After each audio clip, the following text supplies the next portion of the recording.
Nah, sahabat, saya akan membahas apa sih klasifikasi, distribusi, dan realisasi fonem bahasa Indonesia. Sebelum itu, saya akan menjelaskan satu persatu. Apa itu klasifikasi, apa itu distribusi, dan apa itu realisasi fonem bahasa Indonesia. Yang pertama, saya akan menjelaskan tentang pengertian klasifikasi. Klasifikasi bisa disebut sebagai penyusunan macam-macam atau jenis-jenis fonem bahasa Indonesia. Klasifikasi dibagi menjadi 4 fonem bahasa Indonesia. Yang pertama, fonem vokal. Fonem vokal ada 5 huruf yaitu A, I, U, E, O. Fonem konsonan ada 21 huruf. B, C, D, F, G, H, J, K, L, M, N, P, Q, R, S, T, V, W, X, Y, dan Z. Fonem diftong, gabungan dua vokal yang diucapkan sekaligus. Contoh pada kata au pada kata ai. Yang keempat, fonem klaster. Konsonan adalah dua atau lebih konsonan yang diucapkan sekaligus. Contoh struktur pada STR, klaster pada KL. Nah, sahabat, kita akan membahas yang kedua yaitu distribusi. Distribusi adalah posisi fonem vokal, posisi fonem konsonan. Pembicara akan menyesuaikan parameter ukuran posisi lidah ada 6 yaitu vokal tinggi, sedang, rendah, depan, tengah, belakang.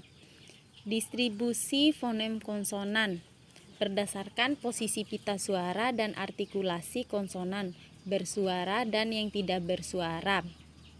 Pada fonem B, D, G, C yang bersuara, K, P, T, S konsonan yang tidak bersuara. Dan ada 4 macam bunyi. Yang pertama, bunyi bila-biar menggunakan kedua belah bibir. Contoh P, B, M, W. Karena kedua belah bibir sama-sama bergetar. 2. Bunyi oral yang dikeluarkan dari rongga mulut. Contoh P dan B. Yang ketiga, bunyi nasal. Artikulasi ini dilakukan dengan cara menghambat secara total aliran udara melalui rongga mulut oleh artikulasi dan membuka jalur aliran udara menuju rongga hidung. Contoh M, N, U, dan Eng. Yang keempat, bunyi labiodental. Bunyi yang diucapkan menggunakan bibir bagian bawah dan ujung pada gigi atas yang saling bersentuhan. Contoh F dan V. Selanjutnya kita akan membahas tentang realisasi fonem bahasa Indonesia.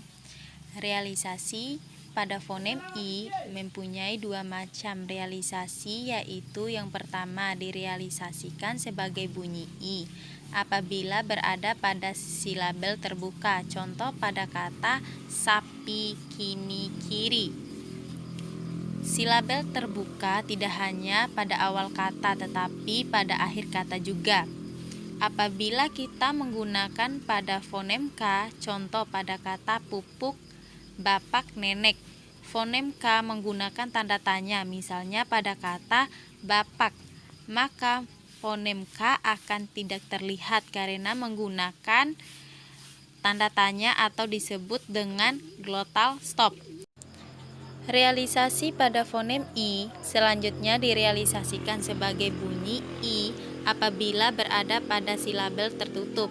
Contoh pada kata batik, kambing, kucing. Pada contoh di atas, kata batik fonem I di tengah-tengah kata disebut sebagai silabel tertutup.